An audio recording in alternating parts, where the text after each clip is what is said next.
Anti-Semitic hate crime at Baltimore School Board meeting, police investigation underway. Shocking, hateful messages can shatter a community's sense of safety in an instant, and that's exactly what happened at a recent Baltimore School Board meeting. But here's where it gets controversial. Was this just a technical breach, or a deeper sign of rising hate in our public spaces? On Tuesday, a routine school board meeting in Baltimore was abruptly derailed when racist and anti-Semitic material was broadcast during the public comment period. According to district officials, an unauthorized individual managed to infiltrate the meeting, displaying what they described as anti-Semitic, racist, and obscene adult content that was deeply offensive, threatening, and inappropriate. Tina Hike-Hubbard, who leads communications, engagement, and enrollment for Baltimore City Public Schools, emphasized the severity of the incident, stating, "It was anti-Semitic, racist, obscene, adult content that was offensive and threatening and inappropriate in nature." The moment the disturbing image appeared, district staff immediately paused the meeting. The board quickly went into recess, taking time to assess how to safely proceed. Eventually, the meeting resumed in person, and officials assured the public that a recording would be made available for transparency. Here's the part most people miss. The meeting wasn't just in person, it was also being live-streamed on YouTube, which was promptly shut down after the incident. This dual format, while meant to increase accessibility, also opened the door for digital intrusions. District leaders acknowledged the emotional impact, noting that the hateful content undoubtedly impacted and caused harm to community members. Both the Baltimore City School Police and the Baltimore Police Department have launched a hate crime investigation.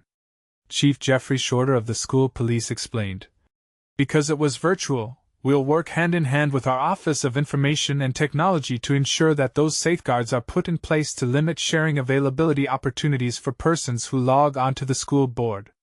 This raises a critical question.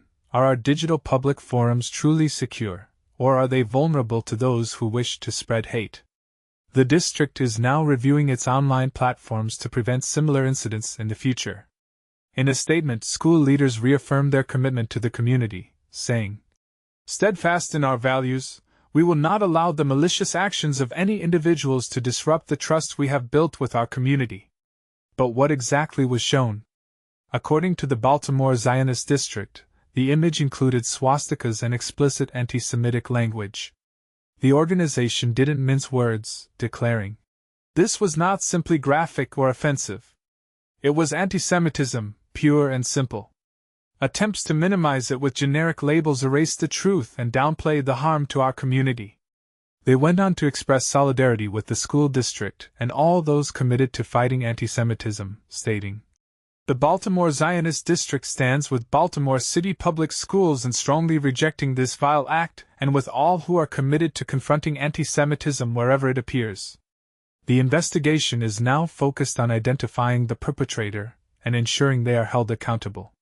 Chief Shorter made it clear, "Once we identify the person responsible for this, we'll contact the state's attorney's office and any other law enforcement agency that will help us prosecute this person." And this is the part that could spark debate. Should schools continue to offer virtual access to public meetings, knowing the risks? Or does closing off digital participation do more harm than good by limiting transparency and community involvement? What do you think? Is this a wake-up call for stronger online security, or a sign that we need to rethink how we hold public meetings in the digital age? Share your thoughts below. Do you agree with the district's response, or do you see things differently? Baltimore School Board meeting disruption, hate crime investigation. In a shocking turn of events, a meeting of the Baltimore City Public Schools (BCPS) was abruptly disrupted by the display of a highly inappropriate graphic, prompting an investigation into a potential hate crime. This incident took place on July 22, 2025, and has raised significant concerns within the community. According to officials from BCPS, an unauthorized individual managed to gain access to the meeting and projected content that was not only anti-Semitic and racist, but also contained obscene adult material. This content was described as deeply offensive, threatening, and inappropriate in nature, highlighting the severity of the situation. As soon as the graphic was identified, the meeting was paused to address the disruption. However, it was later resumed in person, and a recording of the session is set to be made available on the City Schools TV channel on YouTube. Both the City School Police and the Baltimore Police Department are actively investigating this incident. In response to the uproar, BCPS released a statement on their website, which read, "An unauthorized individual accessed our meeting and displayed anti-Semitic, racist, and obscene adult content that was deeply offensive, threatening, and inappropriate in nature. This appalling act, which is being investigated as a hate crime, undoubtedly impacted and caused harm to members of our school community. We strongly and unequivocally renounce this criminal act. In our haste to communicate about pausing the meeting, we regret that we failed to acknowledge the harm that the image caused. We take this matter very seriously and are doing everything possible to prevent a similar incident from happening again.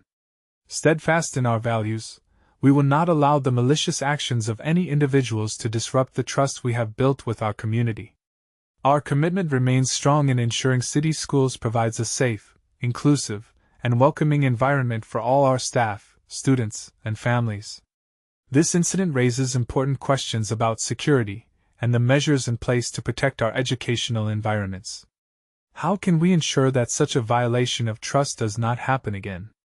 What steps should be taken to safeguard our community from hate and discrimination?